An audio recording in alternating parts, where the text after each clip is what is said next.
Hello friends, welcome है आपका मेरे यूट्यूब चैनल कॉमर्स नॉलेज में। आज हम स्टार्ट करने जा रहे हैं बिजनेस लॉ का फर्स्ट चैप्टर, जिसका नेम है नेचर ऑफ कॉन्ट्रैक्ट। कॉन्ट्रैक्ट इसमें हम देखेंगे सबसे पहले एलिमेंट्स ऑफ कॉन्ट्रैक्ट, जो कि है agreement, enforceability at law, essentials of a valid contract, types of contract and agreement में क्या क्या आ जाता है, ऑफर, और ऑफर में legal rules of a valid offer, kinds of offer, essentials of proposal and communication of offer. Then हम देखेंगे acceptance, उसके रूल, उसके वैलिड रूल्स और फिर कम्युनिकेशन ऑफ एक्सेप्टेंस। नाउ हम स्टार्ट करते हैं contract. What is contract? The law of contract constitute the most important branch of mercantile और commercial law. It affects everybody more so trade, commerce and industry. जो हमारा law of Indian contract का act है ना, वो मतलब कि हमारे बिजनेस की इम्पोर्टेंट ब्रांच है। इट अफेक्ट्स एवरीबडी, हमारे ट्रेड को अफेक्ट करता है। It may be said that the contract is the foundation of civilised world. Contract होता है जो वो हमारा सिविलाइज्ड वर्ल्ड को फॉर्म करने के लिए हेल्प करता है। The law of contract, the law related contract is governed by the Indian contract act 1872। ये जो कॉन्ट्रैक्ट एक्ट है, इंडियन कॉन्ट्रैक्ट एक्ट 1872 के अंडर गवर्न होता है। It came into force on सितंबर 1, 1872। और ये कॉन्ट्रैक्ट है ना, जो 1 सितंबर 1872 को आया था। The preamble to the act says that it is an act to define and certain parts of the law relating to the contract. It extend to whole of India. ये contract है जो whole of India पर लागू होता है, मतलब कि include the state of Jammu and Kashmir. The act mostly deals with the general principle and rules governing contract. The act is divisible into two parts. The first part deals with the general principle of the law of contract and they are apply to the contract irrespective of their nature। ये इसके second part के sections हैं और ये first part के section है।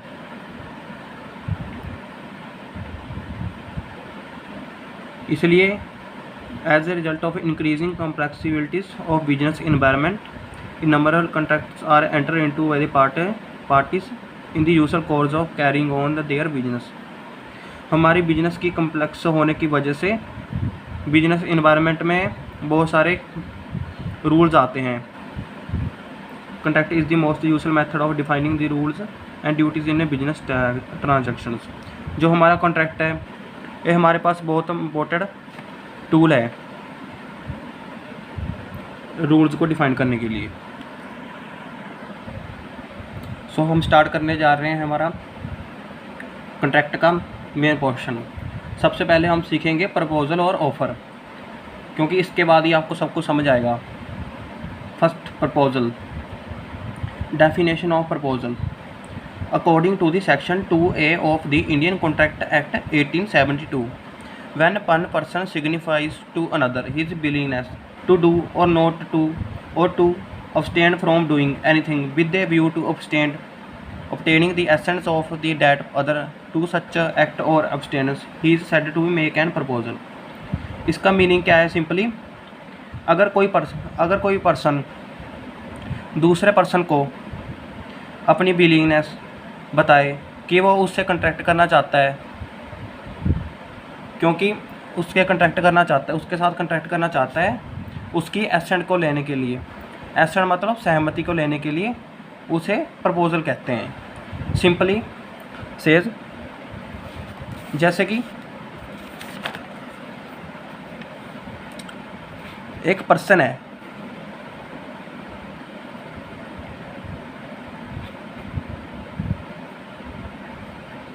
उसने, इसका नाम है राम, इसका नाम होगा श्याम।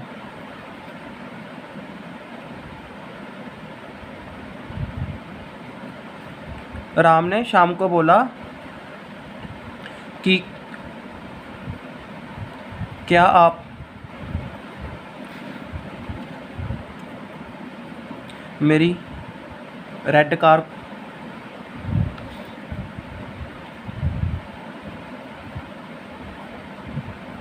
खरीदोगे?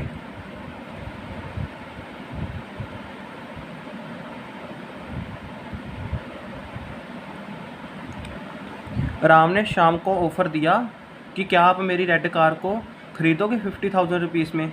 इसमें हम कह सकते हैं कि राम ने शाम को ऑफ़र दिया। सिंपली अगर हम किसी को किसी चीज़ को ख़रीदने के लिए या सोल्व करने के लिए पूछें, उसको कहते हैं ऑफ़र,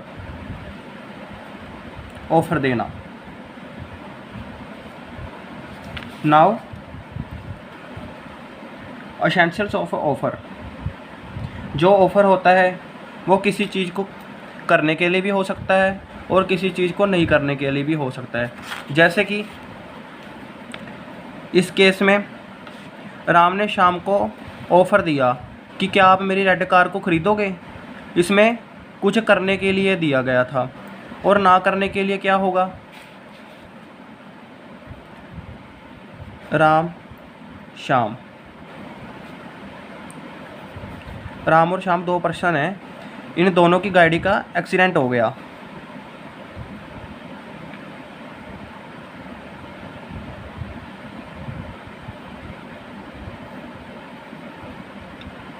इन दोनों की गाड़ी का आपस में एक्सीडेंट हो गया और फिर इसमें राम की गलती थी। ये राम की गाड़ी है, ये शाम की गाड़ी है। इसमें राम की गलती थी। राम ने शाम को बोला कि मैं तुझे 50,000 रुपीज़ दूँगा अगर तू मेरे पर केस नहीं करेगा कोर्ट में जाकर। इसमें राम ने शाम को पैसे इसलिए दिए क्योंकि कुछ ना करने के लिए, इसलिए हो गया ये नॉट टू डू। यहाँ पर देखो, when one person signifies to another. इसमें क्या था? राम ने शाम को बोला, सिग्निफाइज टू अनदर, सिग्निफाइज मतलब बोलना, to another his willingness. His willingness means अपनी इच्छा। टू डू मीन्स कुछ करने के लिए और अब्सटेन फ्रॉम डूइंग मीन्स कुछ ना करने के लिए। With a view to obtain the assent of that other, मतलब कि उस दूसरे व्यक्ति की सहमति जानने के लिए। To that other to such act or abstinence, उस दूसरे व्यक्ति की सहमति को जानने के लिए जो हमने अपने कुछ पूछा है उसके लिए। He is said to be make an proposal. जो फिर फर्स्ट पर्सन है उसको हम बोलेंगे कि वो उसने प्रपोजल दिया है। प्रपोजल और ऑफ़र दोनों सेम ही होते हैं। Now essentials of a proposal. हमारे प्रपोजल के एसेंशियल क्या होते हैं? प्रपोजल के एसेंशियल क्या होंगे? The person making the proposal और the offer is called the promiser और द ऑफर। इसमें जो पर्सन प्रपोजल और ऑफर देता है उसे हम प्रोमिसर कहेंगे या फिर ऑफरर कहेंगे। The person to whom the offer is made is called the offeree and the person accepting the offer is called as promisee or the acceptor. इसमें क्या बोला है? जिस व्यक्ति ने ऑफ़र दिया है, जैसे कि इस केस में राम ने शाम को ऑफ़र दिया था ना, इसलिए हम राम को बोलेंगे ऑफरर और शाम को क्या बोलेंगे? ऑफरी।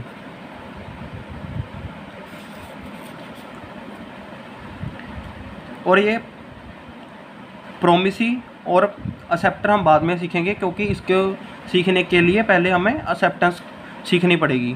पहले मैं आपको एक्सेप्टेंस सिखाऊंगा, उसके बाद आपको मैं बताऊंगा प्रोमिसी और एक्सेप्टर क्या होता है।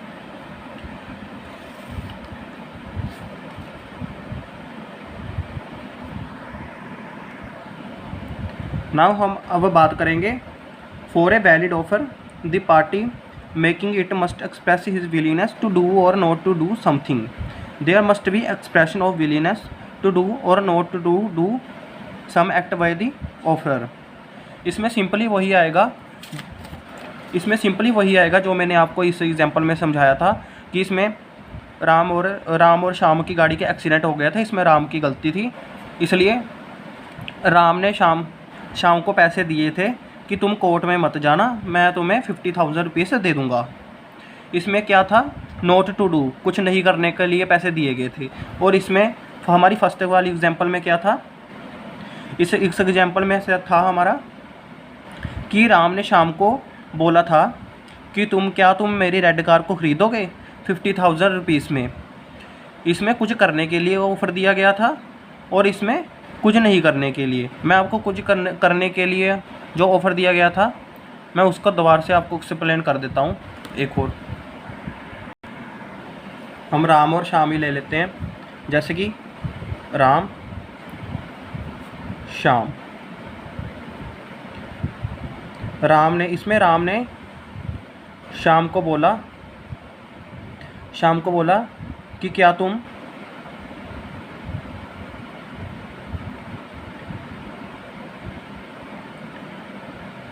मेरी बनाई हुई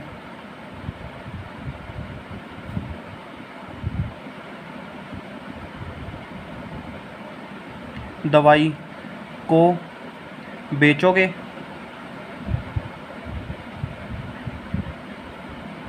eight a certain price.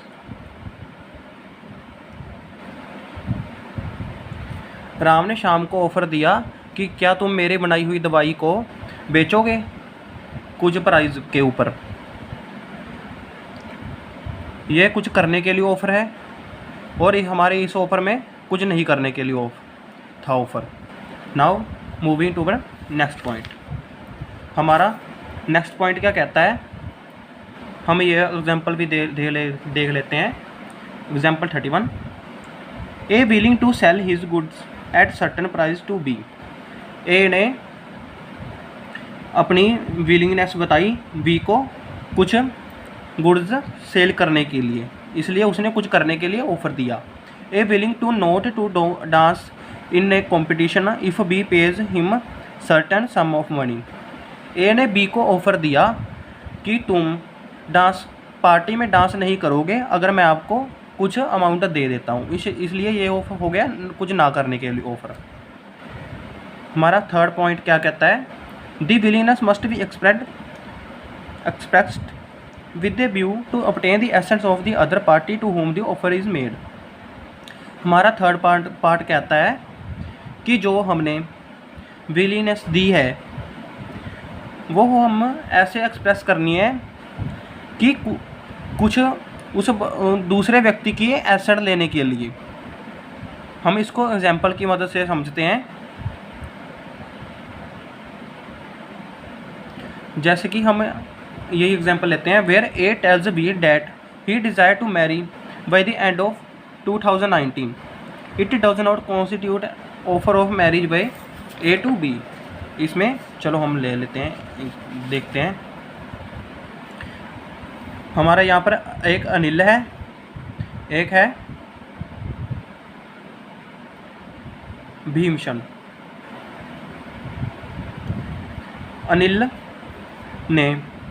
Anil और भीमसन दोनों एक होटल में बैठे हैं।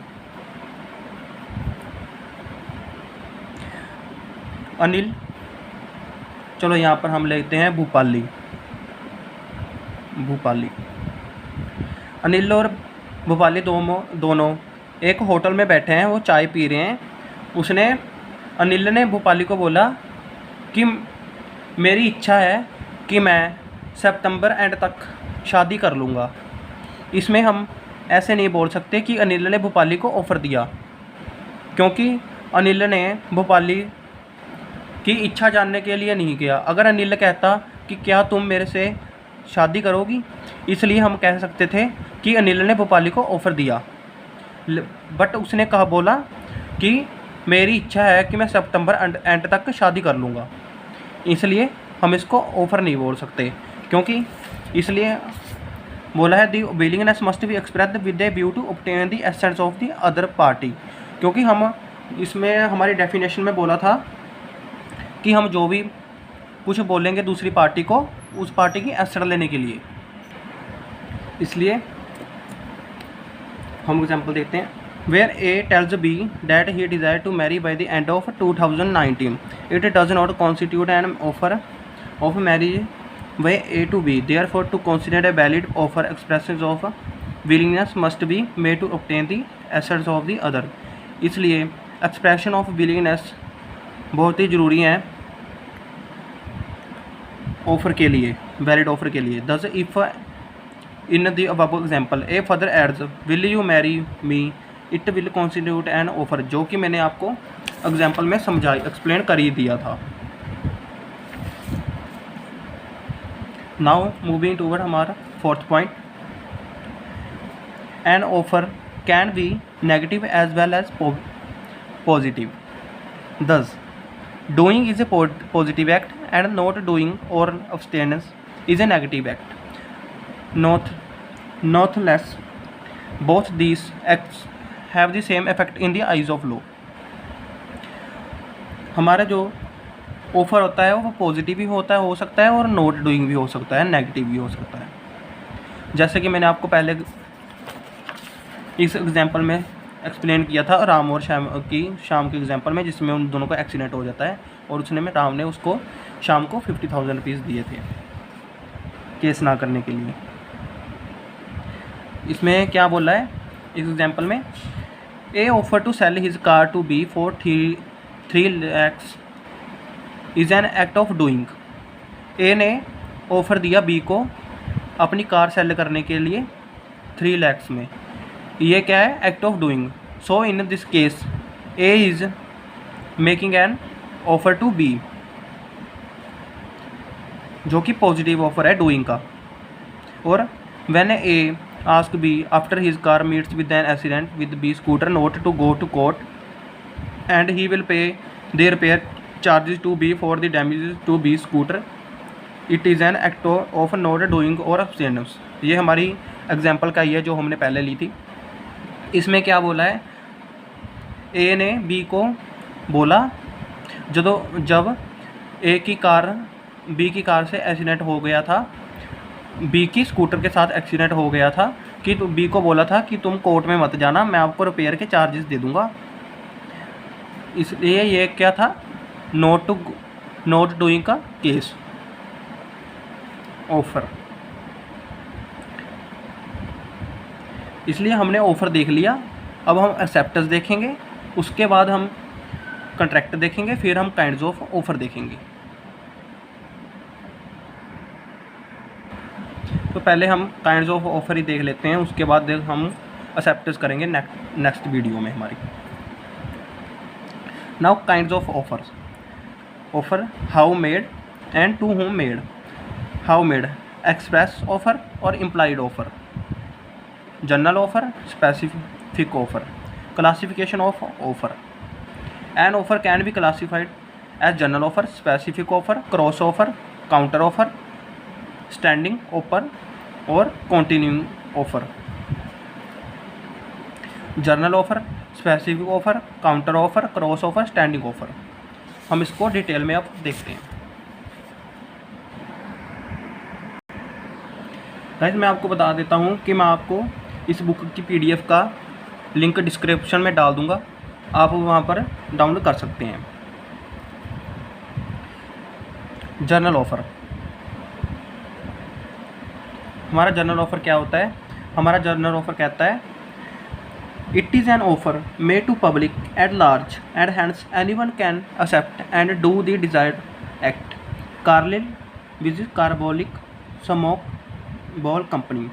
ये केस लॉ है हमारा, जो कि डिसीजन. केस लॉ क्या होता है हमारा? जो कि कोर्ट में डिसीजन होते हैं. पहले किसी ने किसी दूसरे व्यक्ति पर केस किया होगा, उसमें क्या कहता है हमारा जर्नल ऑफर है, it is an act, it is an offer made to public at large and hence anyone can accept and do the desired act.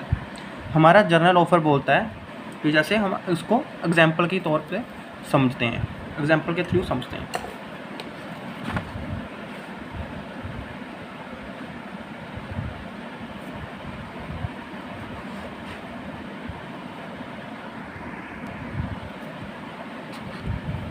Journal offer.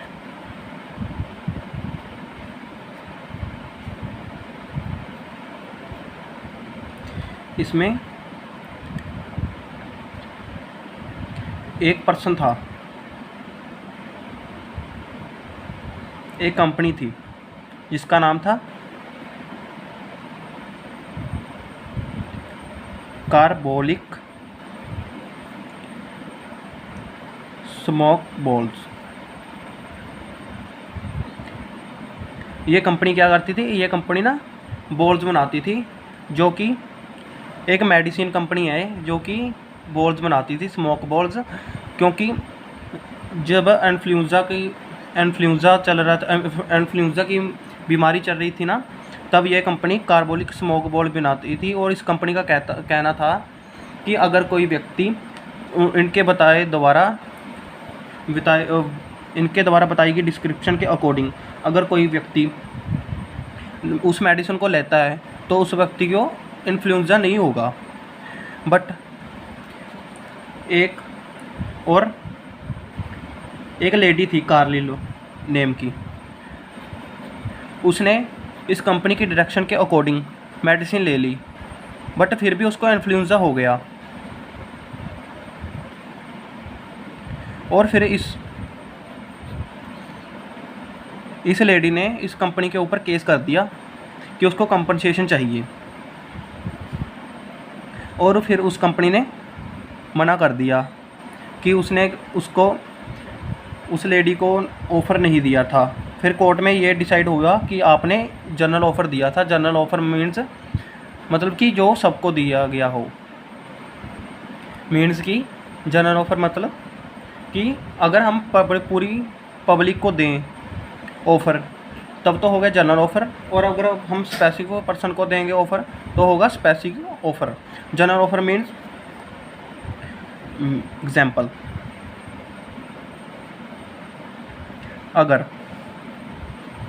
अगर मैंने कोई अपनी कार को सेल करना है, अगर मैं अपनी ये कार को सोल्व करने के लिए ऑफ़र न्यूज़पेपर में दूं तो सभी पर्सन को दी जाएगी, इसलिए ये हो गई जनरल ऑफ़र। और अगर मैं अपनी कार को सेल करने के लिए सिर्फ मोहन को बोलूं तो ये हो गया स्पेसिफिक ऑफ़र, क्योंकि मैंने इसमें स्पेसिफिक पर्सन को ही ऑफ़र दी है। ये था इसका केस लो, कार्बोलिक स्मोक बॉल्स कंपनी। अब हम इस केस लो को डिटेल में समझते हैं।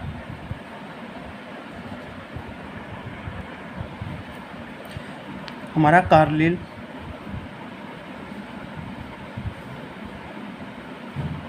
कार्बोलिक स्मोक बॉल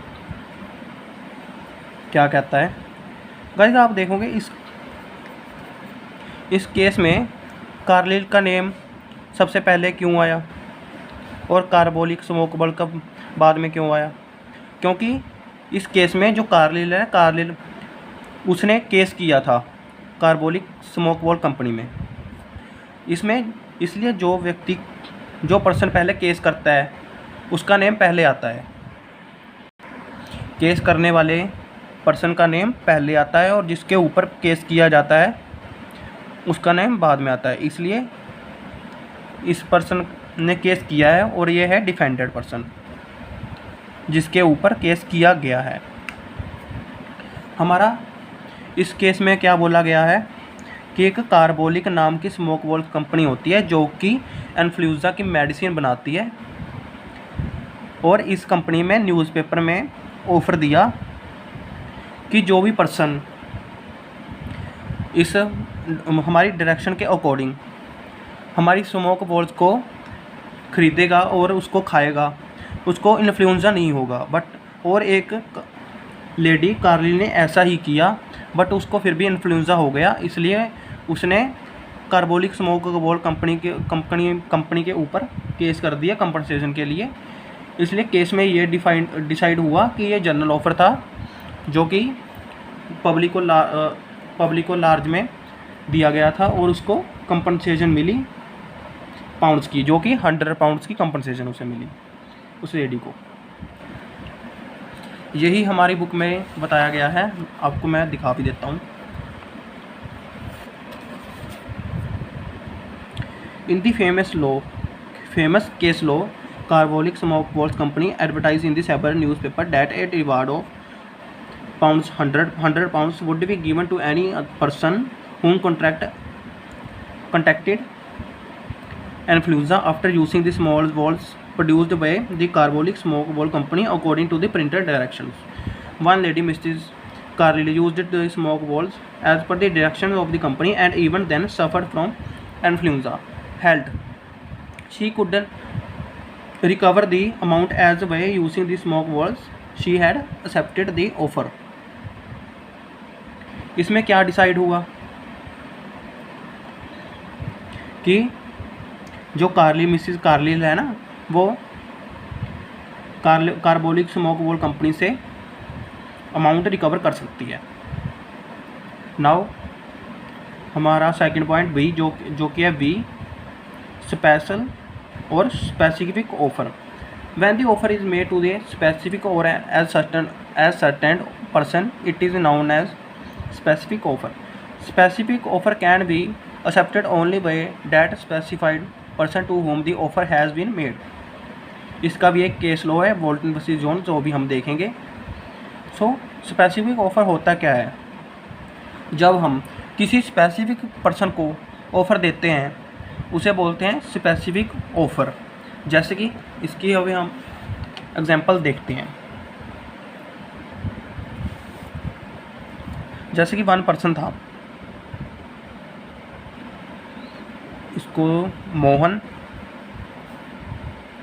इसका नाम सोहन।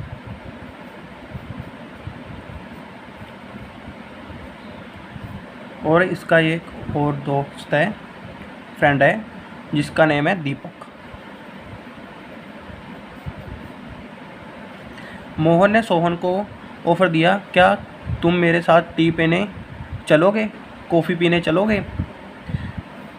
सोहन को ऑफ़र दिया, बट उस सोहन की जगह दीपक ने बोला कि हाँ मैं चलूँगा। बट मोहन ने उसको बोला कि मैंने तो ओनली सोहन को ही ऑफ़र दिया है, इसलिए मैं तुमको नहीं लेकर जाऊँगा। इसलिए ये हो गया ऑफ़र स्पेसिफिक ऑफ़र, क्योंकि हमने एक स्पेसिफिक पर्सन को ऑफ़र दिया था। नाउ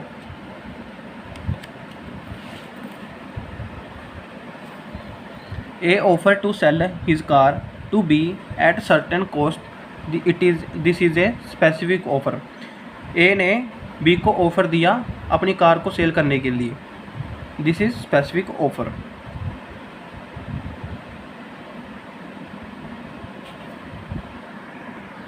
हम इसका भी केस लॉ देखते हैं, जो कि है बोल्टन वर्सेस जोन्स।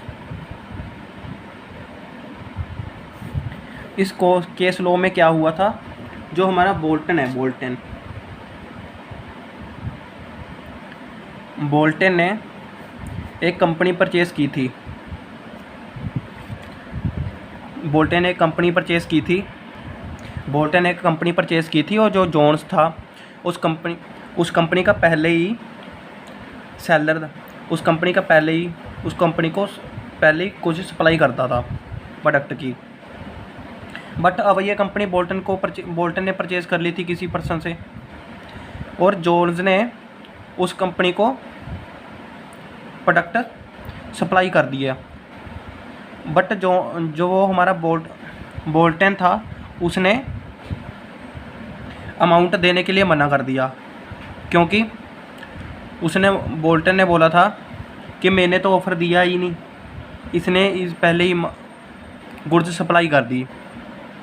इसलिए ये ऑफ़र स्पेसिफिक ऑफ़र था और ये स्पेसिफिक ऑफ़र की एग्जांपल है।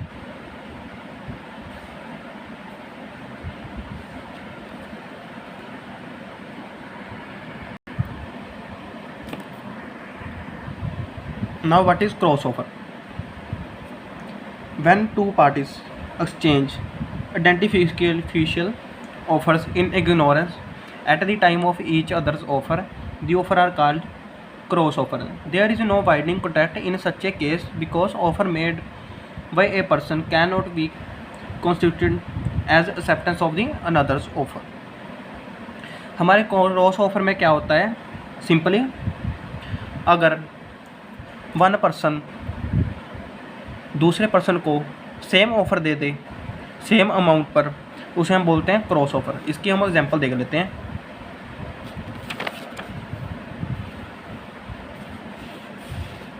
जैसे कि ए ने बी को बोला, क्या तुम मेरी रेड कार परचेज़ करोगे 15,000 में। और at the same time B ने ए को ऑफ़र दिया कि मैं आपकी रेड कार को परचेज़ करना चाहता हूँ 15,000 में। ये होता है क्रॉस ऑफ़र। अगर one person means a second person को ऑफ़र दे और वही same offer second person first person को दे दे at the ignorance of the one another offer, this is called as cross offer.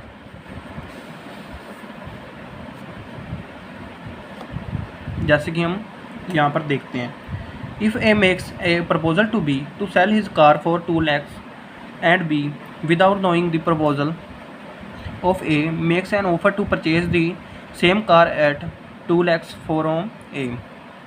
यहाँ पर ए ने बी को प्रपोजल दिया अपनी कार सेल करने के लिए 2 lakhs में, और उसको ये पता नहीं था कि बी ने भी उसको ही विदाउट नोइंग, और ये जो बी था हमारा उसने ए के ऑफ़र को जाने बिना ए को ऑफ़र दिया purchase the same car at 2 lakhs from A. Guys इसमें क्या होता है कि हम जब लेटर्स के थ्रू ऑफ़र देते हैं फिर तभी ये पॉसिबल है, क्योंकि फ़ोन पर अगर हम फ़ोन कॉल पर ऑफ़र देंगे तो ये पॉसिबल नहीं है, क्योंकि तब तो विद इन सेकेंड हमारी इन्फॉर्मेशन सेकंड पर्सन पर ट्रांसफ़र हो जाती है। और अगर हम पोस्टल लेटर्स के थ्रू ऑफ़र देंगे तो 2-3 डेज़ लग जाते हैं इन्फॉर्मेशन सेंड होने के लिए, और इसी बीच वो जो सेकंड पर्सन होता है वही सेम लेटर दूसरे पर्सन को सेंड कर देता है offer. It is not an acceptance. इसको हम एक्सेप्टेंस नहीं बोल सकते कि बी ने हमारा ऑफ़र एक्सेप्ट कर लिया, as B was not aware of the proposal, because जो हमारा बी था ना उसको हमारे प्रपोजल के लिए it is only cross offer. And when 2 person makes offer to each other it can not be treated as mutual acceptance, there is not binding contract in such a case. इसलिए अगर 2 person एक दूसरे को same offer दें हम इसको acceptance नहीं treat कर सकते और इसमें बाइंडिंग कॉन्ट्रैक्ट भी नहीं होगा। Now counter offer. हमारा काउंटर ऑफ़र क्या कहता है, when the offeree offer to qualified acceptance of the offer subjected to the modification और variation in the term of original offer he is said to be have made a counter offer. Counter offer amount to rejection of original offer, it is also called as conditional offer. हमारा counter offer क्या कहता है हम देखते हैं। Counter offer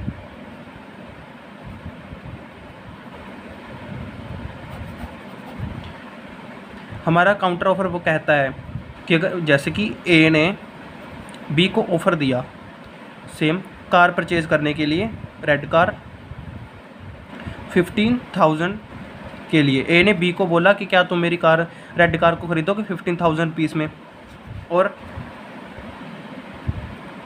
B ने उसको ए को बोला कि मैं आपकी कार को ख़रीदने के लिए रेडी तो हूँ बट मैं आपको 45,000 रुपीस दूँगा ओनली।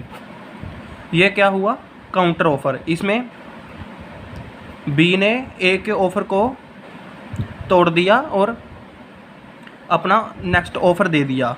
इसको हम ऐसे नहीं ट्रीट कर सकते एक्सेप्टेंस, क्योंकि इसमें बी ने कुछ मॉडिफिकेशन की अपनी,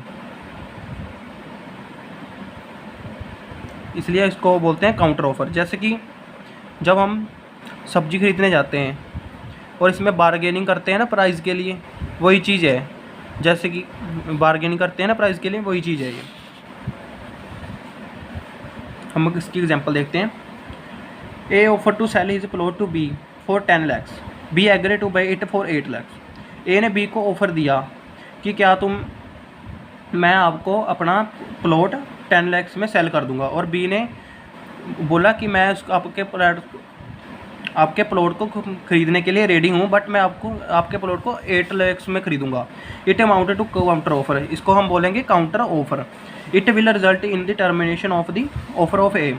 इससे क्या होगा, जो एक का ऑफर था वो हो जाएगा टर्मिनेट, मतलब कैंसल. और if later on B agree to buy the, अगर और बाद में अगर बी बोले कि मैं आपका प्लॉट 10 lakhs में ख़रीद लूँगा, तो ए रिफ्यूज़ कर सकता है उसे कि मैं नहीं दूंगा अब 10 lakhs में.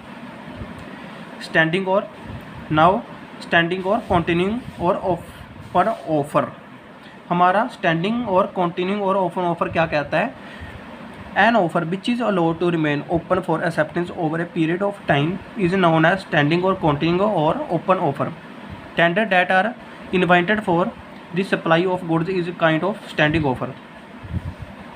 हमारा स्टैंडिंग ऑफर बोलता है कि जो ऑफ़र कुछ समय पीरियड के लिए स्टैंड करे उसे हम बोलते हैं स्टैंडिंग और कंटिन्यूइंग ऑफर. इसकी हम एग्जांपल देखते हैं. जैसे कि एक रेलवे कंपनी थी.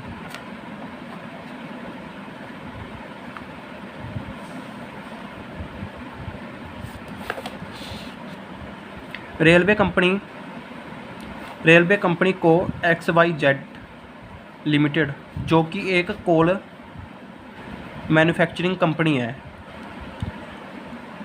एक रेलवे कंपनी ने XYZ लिमिटेड कोल मैन्युफैक्चरिंग कंपनी को ऑफ़र दिया कि तुम मेरे को 2 साल के लिए कोल सप्लाई करोगे.